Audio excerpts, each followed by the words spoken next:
Bismillahirrahmanirrahim. Assalamualaikum warahmatullahi wabarakatuh. Perkenalkan, nama saya Hana Fauzia dengan NIM 1904015205. Di sini saya akan menjelaskan sedikit tentang perhitungan, tugas perhitungan dari contoh soal probabilitas saja. Saya akan selesai terlebih dahulu soalnya.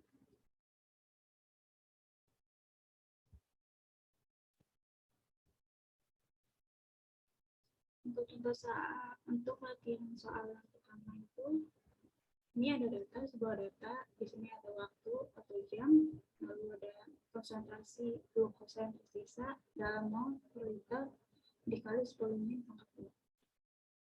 Lalu ini ya, untuk waktu yang pertama itu ada 0,5 dan konsentrasi 0,52.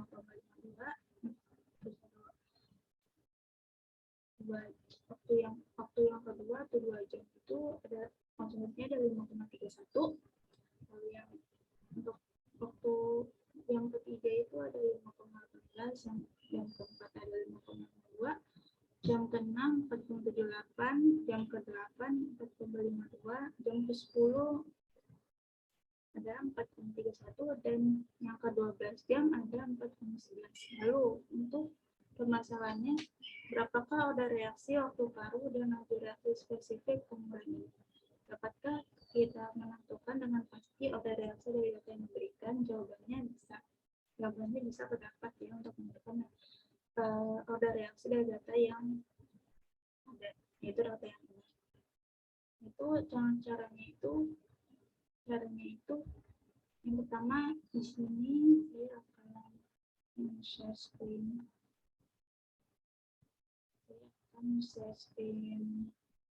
Spreadsheet atau Microsoft Excel terlebih dahulu.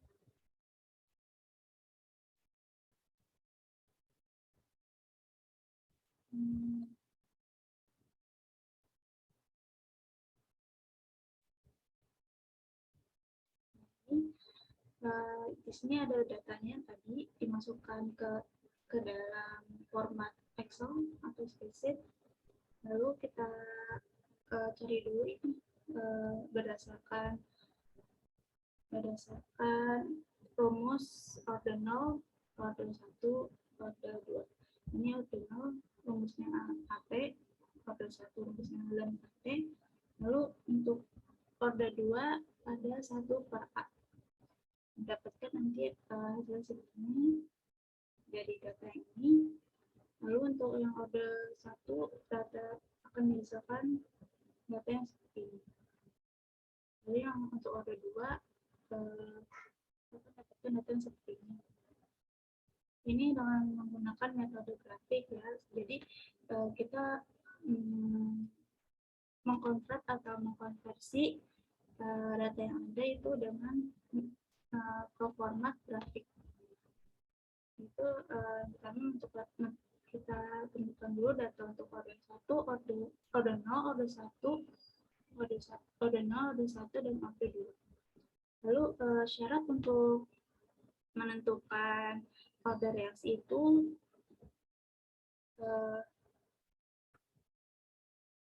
yang mendekat R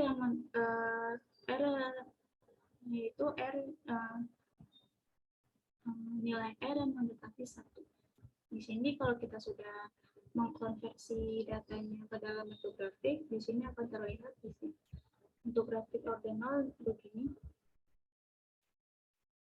Ini hampir konstan ya, hampir konstan. Lalu untuk grafik order 1 ini akan dihasilkan grafik yang seperti ini. Lalu untuk yang order 2 grafiknya kurang lebih akan seperti ini. Lalu nanti hasil dari grafik ini akan didapatkan nilai R.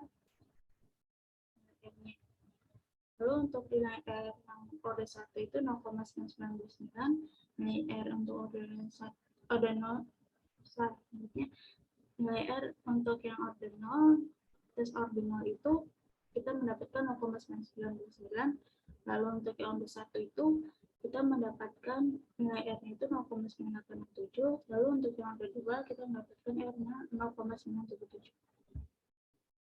Lalu habis itu kita sudah bisa dapat menyimpulkan untuk order reaksinya, kita menyimpulkan order reaksi ini order reaksi 0, karena nilai R-nya pada order reaksi 0 atau tes order 0 ini hampir mendekati angka 1. Lalu untuk menentukan waktu paruh, untuk menentukan waktu paruhnya kita menggunakan data yang Y-nya. Sebelumnya kita menentukan untuk K-nya dulu atau laju reaksi spesifiknya, itu nilai K-nya itu 0,02 didapatkan dari nilai Y di sini. Jadi dia diandaikan nilai Y itu sama dengan K X T. K-nya itu 0,002, X-nya itu lalu ini 0,0576 itu nilai T. Nilai T-nya atau A0-nya atau apa ya? Konsentrasi yang pertama. Lalu kita sudah menentukan nilai K-nya yaitu hasilnya 0,02, kita bisa menghitung waktu paruhnya. Untuk rumus untuk menghitung waktu paruhnya itu ada setengah A0 per K. Ini kita sudah tahu setengah, kita masukkan saja nilainya. Setengah A0-nya itu 0,056, lalu K-nya itu 0,02, akan dihasilkan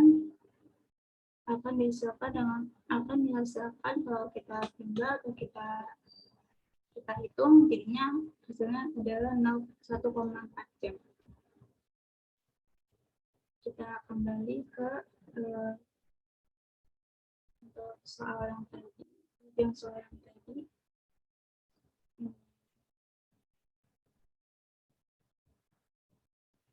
Jadi kita bisa simpulkan kalau order reaksi yang pada data ini didapatkan order reaksi 0, lalu waktu paruhnya atau tes tangannya itu 1,4 jam, lalu untuk laju reaksinya atau K-nya itu 0,002. Oke, untuk yang contoh latihan soal yang kedua, kita bisa membaca dulu menurut Konus DKK, konstansa laju order pertama reaksi atau K1 untuk dekomposisi yang fisiknya pada pH 5,8 dan pada suhu 35 derajat adalah K1 sama dengan 2 kali 10 pangkat min 7 per detik. Larutan ampicillin adalah 1,1 gram per 100 ml. Bila ingin mengkonsentrasi obat yang mengandung 2,5 gram per 100 ml, yang pertama hitunglah konstanta ordinal atau K0, masa edar yaitu waktu dalam satuan hari yang dibutuhkan obat terurai hingga menjadi 90% dari konsentrasi awalnya pada 35 derajat Celcius dalam larutan. Lalu untuk yang ketiganya, bila obat diformulasi dalam bentuk larutan yang berkonsistensi pada pH dan temperatur ini, berapakah masa edar obat? Untuk catatan itu 100 ml sama dengan 1 desiliter atau sama dengan 1 dl. Lalu kita bisa menjawabnya dengan rumus ini, K0 sama dengan 2 dikali 10 pangkat X min 7 per detik dikali 1,1 gram per 100 ml. Atau bisa ini dikali larutannya. Lalu nanti akan dihasilkan 2,2 dikali 10X min 7 per 100 ml per detik untuk K0-nya. Lalu untuk T90 atau waktu yang T90 atau obat yang terurai hingga menjadi 90% itu dengan memakai rumus 0,1 dikali C0 per K0. Lalu ini kita masukkan saja 0,1 dikali 2,5 gram per 100 ml atau C0-nya itu kita ketahui 2,5 gram per 100 ml. Lalu K0-nya untuk kanalnya kita masukkan angka yang tadi di sini 2,2 dikali 10x min 7 per 100 mili per detik. Lalu nanti akan dihasilkan nilai 11.363,636 detik. Lalu habis itu kita bagi lagi yang hasil ini 11.363,636 detik dibagi 86.400 detik. Lalu nanti akan dihasilkan, kalau sudah dibagi akan dihasilkan nilai 13,15 hari.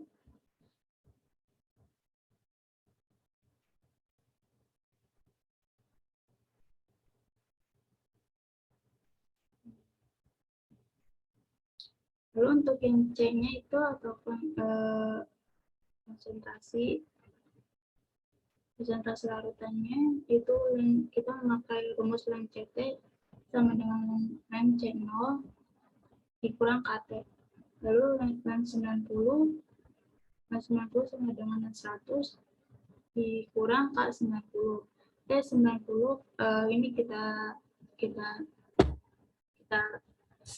ganti ruas. T90 sama dengan 4,499 dikurangi 4,605 dibagi 2 kali 10 min 7 per detik. Lalu nanti akan dihasilkan 530.000 detik. Lalu kita bagi lagi ke 86.400 detik, nanti akan dihasilkan T90-nya 6,13 hari. Berarti untuk masa edarnya ini akan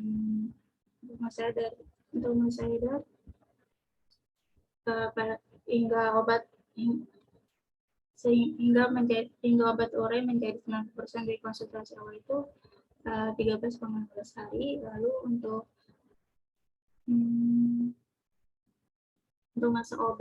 masa edar obat yang diformulasikan dalam bentuk larutan dan bukan suspensi pada pH dan temperatur yang sama, ini akan dihasilkan masa edarnya itu 6,13 hari. Lalu untuk soal yang ketiga, vanadium atau vitamin K3 terdegradasi karena terpajan cahaya. Proses ini disebut fotodegradasi atau fotolisis. Konstansi laju dekomposisi adalah K sama dengan 4,863 dikali 10 pangkat min 3 per menit. Hitunglah waktu paruhnya. Lalu untuk yang soal keduanya, pembentukan kompleks vanadium dengan senyawa amonium karbonat setil etil morfolium atau sulfat 1 dalam larutan berair memperlambat laju fotodegradasi oleh sinar ultraviolet. Laju dekomposisi 5,9 kali 10 pangkat min 5 molar vanadium yang mengandung 5% atau bobot per volume bahan pengompres 1. Bahan pengompres 1 adalah sebagai berikut. Ini datanya. Ini berdasarkan penelitian Kowalski dan Gandy. Waktunya itu ada 10, 20, 30, 40. Untuk konsentrasinya itu ada 5,15, 5,11, 5,7, 5,3. Ini konstan ya. Terjadi penurunan sebanyak 0,4. Lalu kita hitunglah nilai K, T setengah, dan persen penurunan K dan peningkatan T setengah atau waktu paruh pada penambahan bahan kompleks. Lalu yang ke C, berapakah konsentrasi setelah 5 jam dengan dan tanpa bahan kompleks, gunakan dan jangan lupa untuk menyelesaikan soal ini. Oke, kita jawab. Yang pertama itu untuk waktu paruh atau T setengahnya itu kita menggunakan rumus 0,693 per K karena kita sudah mengetahui K-nya itu 4,863 dikali 10 pangkat min 3 per menit. Jadi kita masukkan saja, kita substitusi, lalu nanti akan dihasilkan nilai 142,5. Lalu untuk yang kedua kita menentukan ampere dulu. Hanya itu ada 5,9, 19 atau C0 atau konsentrasi awalnya. Lalu B-nya itu min 4x kali 10x minus 3. Lalu untuk R-nya itu min 1. kita sudah ketahui itu K-nya itu min 4 kali 10. Min 4 kali 10 pangkat X min 3 per jam. Lalu untuk waktu parunya kita menggunakan rumus 0,5 dikali C0 per K. Kita masukkan saja 0,5 dikali C0-nya tadi 5,19 per K-nya min 4 kali 10 pangkat X min 3. Lalu nanti akan dihasilkan nilai 0,5 dikali 127,5, lalu hasil akhirnya adalah 648,75 J. Lalu untuk konsentrasi setelah 5 jam dengan dan tanpa bahan pengompres itu kita menggunakan rumus ln CP sama dengan ln C0 dikurangi KT. Ln CP sama dengan ln-nya dan C0-nya tadi 5,19 dikurang tadi kami itu min 4 X 10 X min 3, lalu waktunya atau T-nya itu 5 selesai soal. Lalu mencapai sama dengan 1,65, dan ini dari ln 5,19 lalu dikurangi 0,002. Ln CP sama dengan 1,63, lalu ln dari 1,63 sama ln dari 1,63 adalah 5,1. Jadi konsentrasi setelah 5 jam dengan dan tanpa bahan pengompres itu konsentrasinya 5,1. Sekian penjelasan dari saya, kurang lebihnya mohon maaf. Baik, taufiq wal hidayah. Wassalamualaikum warahmatullahi wabarakatuh.